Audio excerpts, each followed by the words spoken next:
How to fix Grindr app blank screen after login. Hey everybody, welcome to the channel. In this video, we're going to show you how you can fix Grindr app's blank screen after login. So without any further ado or delay, let's get started with today's video. If your Grindr app is giving you a blank screen after you are logging into your account, then there could be a couple of causes for this. First of all, you want to make sure it's not the issue with your internet. So if you're using Wi-Fi, you can try to switch your cellular data or vice versa and see if that helps you solve your problem. If that doesn't, then if you're using on Android, long press the Grindr app icon, tap on this I button over here, which will take you to your app info page.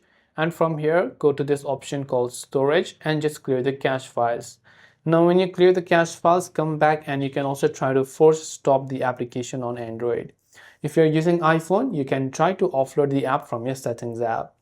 Go to your Play Store or your App Store, search for Grindr and check if the Grindr app has an update. And if it does, then make sure to update it to the latest version.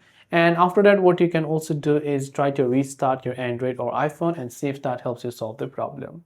Hopefully one of these may have helped you solve the problem. If you have got any further questions, do feel free to also leave them down in the comments below. As always, thanks for watching till the very end of this tutorial and see you soon in the next video.